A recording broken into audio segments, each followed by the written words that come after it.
කවුරුත් චූටි කාලේ ඉඳලම කාටුන් බලන්න, සුරංගනා කතා රස විඳින්න පුදුම විදිහට ආසයිනේ. මේ ඩිස්නිලන්ඩ් කියන්නේ වෝල්ට් ඩිස්නි මහතාගේ සිතේ ඇඳුණු ලස්සන සිතුවිල්ලක්.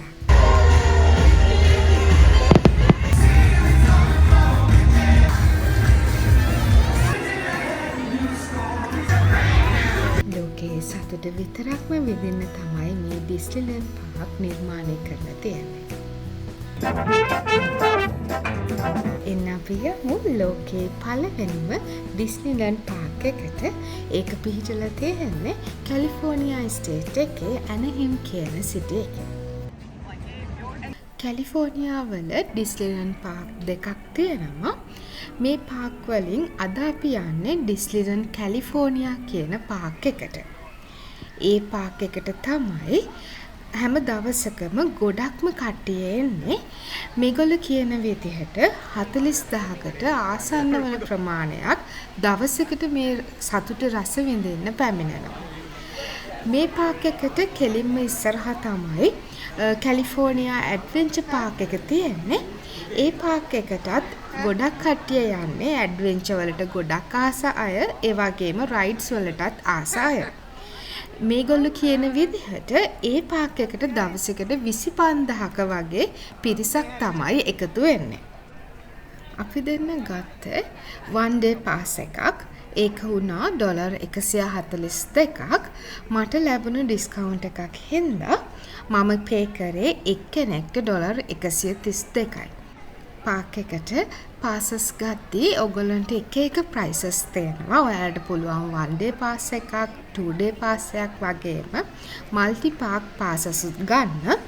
ඒක සීසන් විදිහටත් ඒවල ප්‍රයිස් රේන්ජස් වෙනස් වෙන්න පුළුවන්.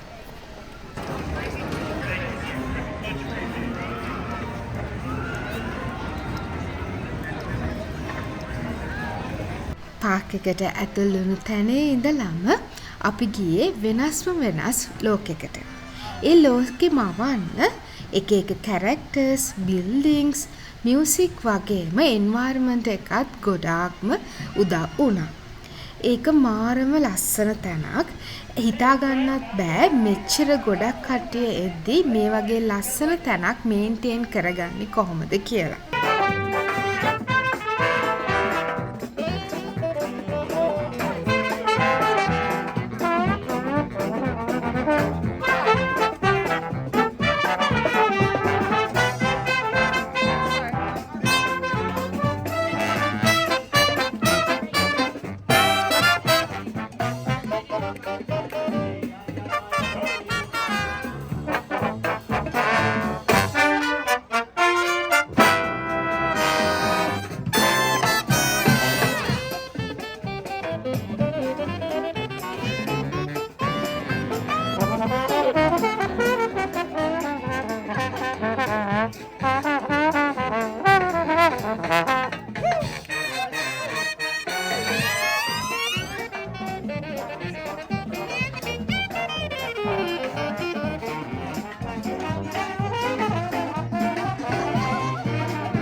What are we waiting? Can I get your signature?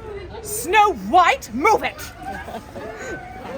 අපි මේ ජීවත් වුණේ ෆැන්ටසි ලෝකයක කියලා නම් අපිට චුට්ටක්වත් තේරුනේ නැහැ.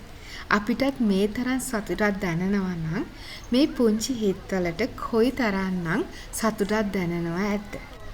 මට දැනුණු විදිහට නම් මේ හැම කැරක්ටර් එකක්ම ඒගොල්ලන්ගේ උපරිමයෙන්ම සාධාරණයක් කරා අපිට චුට්ටක්වත් හිතුන්නේ නැහැ මේගොල්ලෝ සාමාන්‍ය මිනිස්සු කියලා. Who is next? Yeah, is this a line? Snow White? Okay. Go steer.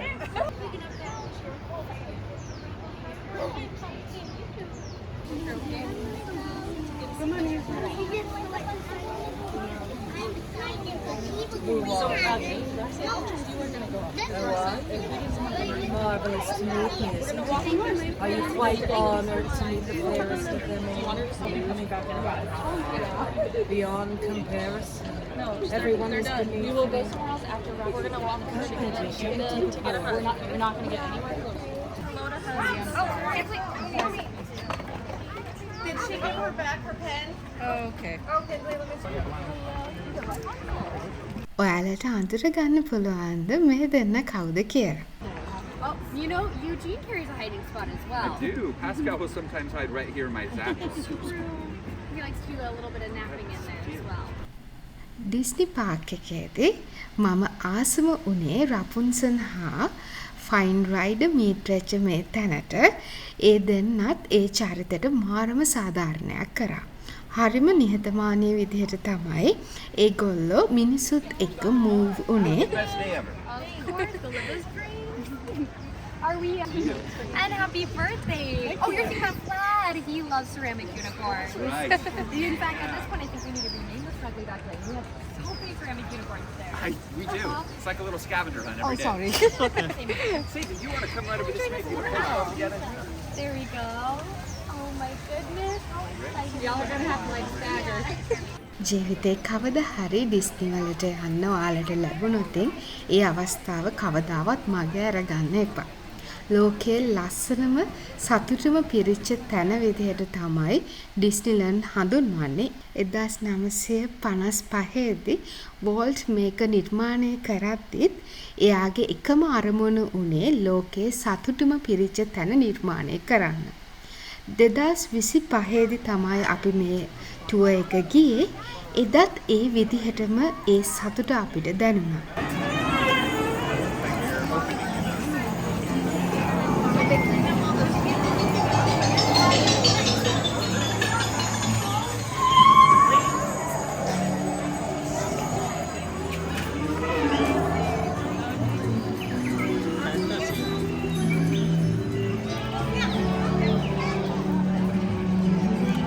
Disney වලදී මට තේරුනේ අවුරුදු 3 4 5 වගේ වයස්වල ළමයි මේ ලෝකේ අතරමං වෙනවා කියලා. චූටිම ළමයි ගියොත් එයාලට ඇත්තටම තේරෙන්නේ නැහැනේ. හැබැයි චුට්ටක් ලොකු බබාලා ගියොත් එයාලට මේ ෆැන්ටසි ලෝකයක් කියන එක තේරෙනවා. ඒ අතර මැද ඉන්න ළමයින්ට මේ ලෝකේ ජීවත් වෙන්න හරිලා අමුතුම අත්දැකීම ළඟා කරගන්න පුළුවන්. ඒ වගේම ලොකු පොඩි කාටත් සතුට නම් අනිවාර්යයෙන්ම මේ ප්ලේස් එකේදී ලැබෙනවා.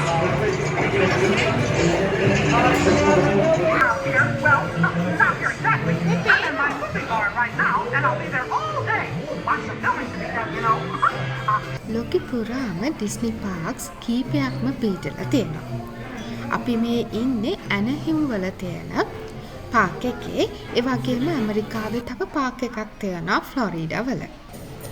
ඒ වගේම ප්‍රංශයේ පැරිස් නගරයේ, ජපානයේ ටෝකියෝ වලත්, චීනයේ ෂැන්හයි වලත්, හොංකොං නගරයේ මේ විදිහටම ලස්සන ඩිස්නි පාක්ස් පිහිටලා තියෙනවා. මේ පාක් එකේදීත් ගොඩක් රයිඩ්ස් තියෙනවා. ඒ රයිඩ්ස් වලට ගොඩක් පොලිම තියෙනවා. අඩුම ගානේ විනාඩි 45ක්වත් ඉන්න වෙනවා. ඒක නිසා සාමාන්‍යයෙන් උදෙන්ම පාක් එකට යන්න බලන්න. හැම දවසකම උදේ 8ට තමයි පාක් එක ඕපන් කරන්නේ.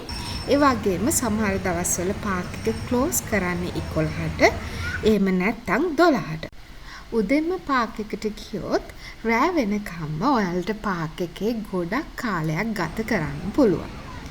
මං ආසම උනේ ඒ පාක් එකේදී දවල් කාලේ වගේම රාත්‍රී කාලෙදිත් ඒ ලැබෙන වයිබ් එක හරි වෙනස්. 3 minutes. Boarding is taking place at all gates. So we do ask strollers must be pulled into their smallest size prior to boarding. We also ask to please keep it Gateway to the downtown Disney District and the Disneyland Resort Hotel. If you will be closing, please remain seated until the monorail comes to a complete Disney's Grand Californian Hotel and Spa and Disney California Adventure. To the left of the monorail is the main entrance of Disneyland, the happiest place on earth. Disneyland is truly an American original. Since its opening in 1955, it has hosted hundreds of millions of guests from around the world, including presidents, kings, and celebrities. It is the original Disney theme park created and enjoyed by Walt Disney himself. To the right is our transportation plaza, where you'll find taxis, hotel shuttles, and public transit stops. කොච්චර සෙනග ආවත් මේ Disney Park මාර විදිහට පිරිසිදුවට ඒගොල්ලෝ maintain කරනවා. ඒ management එක පුදුමාකාර විදිහට මහන්සි වෙනවා ඒ ක්වොලිටි එක මේන්ටේන් කරන්න. ෂොප් එකකට ගියත් එයාලා මේ වයිබ් එකෙන් පිට යන්න දෙන්නේ නැහැ. එයාලා ඒ විදිහටම කැරක්ටර්ස් විදිහටම ඇඳගෙනම තමයි ඒ ෂොප්ස් වලත් වැඩ කරන්නේ. මේ පාක් එක පුරාවටම එකම විදිහක වයිබ් එකක් මේන්ටේන් කරන එක තමයි එයාලට ඕන කරලා තිබුණේ. ඇත්තටම ඒක ඒ විදිහටම වෙලත් තියෙනවා. ඒක මාරම කියාගන්න බැරි තරම්ම වෙනස් ලෝකයක්. මේ කතාව පුරාවටම මං කියන්නේ මේක සතුටම පිරිච්ච තැනක් කියලානේ. පාක් එකට එන අයත් මේ වයිබ් එකටම සෙට් වෙන්නම තමයි ඇවිත් ඉන්නේ. අඩුම ගානේ ඒකට ගැලපෙන ටී-ෂර්ට් එකක්, ඒ වගේම බෑග් එකක්, ඒ වගේ දේවල් එයාලා එකතු කරගන්නත් අමතක කරන්නේ නැහැ. කැරක්ටර්ස් එක්ක ෆොටෝස් ගන්න වෙනම ලයින් එකක් තියෙනවා. ඒ ලයින් වලටත් සාමාන්‍යයෙන් 30ක් වගේ ප්‍රමාණයක් තමයි එක පාරකට ගන්නෙ. ඇත්තටම මෙයාලා ඒ කැරක්ටර්ස් ගැනත් හිතනවා. මොකද හැම තිස්සෙම එක සෙෂන් එකකට පස්සේ ඒ කැරක්ටර්ස් යනවා පොඩක් රෙස්ට් කරලා එන්න. ඒ වගේම එක කැරක්ටර් එකක් එක්ක අපිට විනාඩි කීපයක්ම ගත කරන්න පුළුවන්. එයාලා පොඩ්ඩක්වත් හදිස්සි කරන්නේ නැහැ. අපිට අපේ සතුට බෙදා ගන්න අපිට ඇති තරම් වගේ ඒ කැරක්ටර්ස් එක්ක මූව් වෙන්න ඒගොල්ලෝ chance එක දීලා තියෙනවා. ඒ කැරක්ටර්ස් උත් පුදුමාකාර විදිහට ඒ කැරක්ටර්ස් වලට සාධාරණය කරනවා. ඒ වගේම මේ ආදරේ කරුණාව ඒ පුංචි ළමයි එක්ක බෙදා ගන්නවා. ඒ කැරක්ටර්ස් වලට හොඳ පුහුණුවක් තියෙනවා. ඒගොල්ලෝ ඒ කතා කරන විදිහට, ඒගොල්ලෝ ඒ අවස්ථානට ගැලපෙන විදිහට රියැක්ට් කරනවා. මන් තව ගොඩක් ආසවුණු තැනක් තමයි ප්‍රින්සස්ලාගේ ඇඳුම් තියෙන ෂොප් එක. ඒකේ ඇඳුම් එක එක බබාලගේ සයිස් වලට තියෙනවා. අම්මලත් ඒ බබාලට ආසම ප්‍රින්සස්ගේ ඇඳුම් වලින් ඒගොල්ලොම සරසලා මේ පාක් එකේ එක්කන් යනවා. මේකේ තවත් තිබ්බ ලස්සනම දේ තමයි මේ ෂොප් එකත් එක්කම තමයි ඒකේ සලොන් එක තිබුණේ. එතකොට මේ සලොන් එකේදී ඒ කැරක්ටර් එක හරියටම ඒගොල්ලෝ අන්දලා ඒ බබාලගේ සතුට තව තවත් වැඩි දියුණු කරනවා. ඒ විදිහට ලස්සනට ඇඳගත්ත චූටි ප්‍රින්සස්ලත් හැම තැනම අපිට දකින්න පුළුවන්. මේ කාසල් එකත් මේ පාක් එකේ තියෙන යුනික්ම තැනක් ස්ලීපින් බියුටි කාසල් කියලා තමයි මේකට කියන්නේ.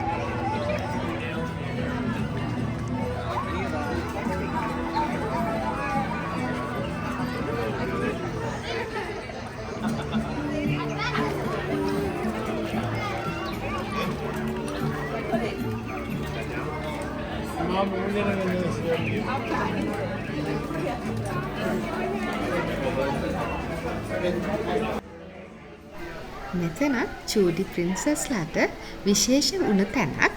මෙතන ඉන්නවා ප්‍රොෆෙෂනල් ෆොටෝග්‍රැෆර්ස්ලා. ඒගොල්ලෝ මේ පුංචි ප්‍රින්සස්ලාගේ ලස්සන ෆොටෝස් අරගෙන දෙනවා ඒ කැරක්ටර් එකට අනුව. මෙතනදී ඒගොල්ලෝ චාර්ජ් එකක් ගන්නවා.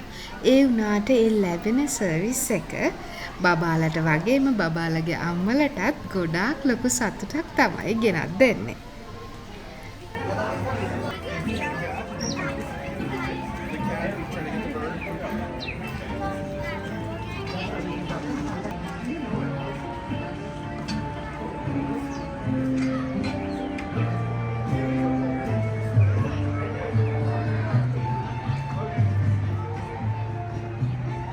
Up there and get dumped on with those cups? Yeah, that's called the adventure. Up or down? Go that way. Yeah, because you got to make everything. Way down. මේ හරියම සම්පූර්ණයෙන්ම වගේ වෙන් වෙලා තිබුණේ රෙස්ටෝරන්ට්ස් වලට. ඔයාලට පේනවනේ රෙස්ටෝරන්ට්ස් වලත් හරියට පොලිම තිබුණා. ඩිස්නි කිව්වහම හැමෝටම මතක් වෙන්නේ ඩිස්නි වෝල්ටන් මිකී මවුස්ගේ අතින් අල්ලන් ඉන්න ස්ටැචුව එක. ඊට පිටිපස්සෙන් පේනවා කාසල් එක.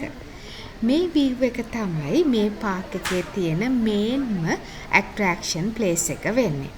හැමෝම එතන ඉඳන් ෆොටෝ එකක් ගන්න නම් අමතක කරන්නේ නැහැ. හැමෝටම වගේ පාක් එකේදී අපිටත් මිකී මවුසයි මිනි මවුසයි හම්බුණා. ඒගොල්ලොත් එක්ක ඒ ෆොටෝස් ගත්ත එකත් ජීවිතේ අමතකම නොවන අවස්ථාවක්. ඒගොල්ලෝ ඒ කැරක්ටර්ස් වලට සජීවීව මූණ දෙන විදිහ, ඒ ආදරේ බෙදා ගන්න විදිහ මට ඇත්තටම හිතා ගන්නත් බෑ.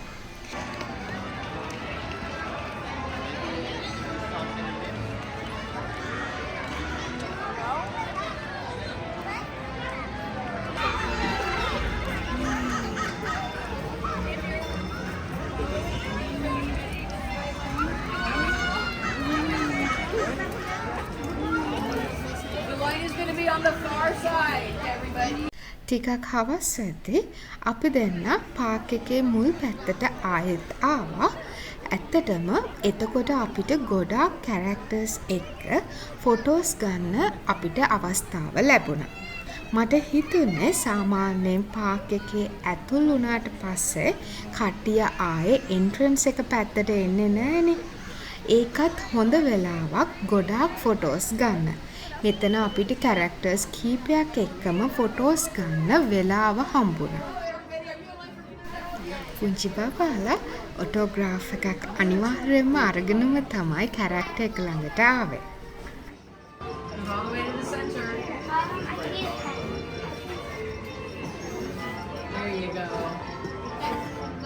අපිට පාක් එකේ ගත කරන්න ලැබුණ එක දවසයි කවුරු හරි පාක් එකට එන්න බලාපොරොත්තු වෙනන් ඉන්නේ අනිවාර්යයෙන්ම දවස් දෙකක්වත් ගත කරන්න. එතකොට ඔයාලට පුළුවන් හැම දෙයක්ම හිතේ හැටියට විඳ ගන්න.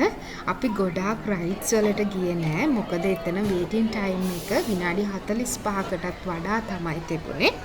මේ රෑට කාසල් එකට ලයිට්ස් දැම්මම ඒ වීව් එක හරිම වෙනස්. ඒක දවල් තියෙන වෙනම වයිබ් එකක්, රෑට තියෙන වෙනම වයිබ් එකක්. ඩිස්නි පාක් එකේ ඒගොල්ලෝ ඔෆිෂියලි වැඩ ඉවර කරන්නේ ෆයර්වර්ක්ස් තියලා. මේ ෆයර්වර්ක්ස් පටන් ගන්නේ රාත්‍රී 9:30ට.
ඩිස්නි කියන්නෙම සතුටු පිරුණු තැනක්. මං ඒ ලෝකෙට ගොඩාක් ආදරේ. වෝල් ඩිස්නි ඔබට ස්තුතියි.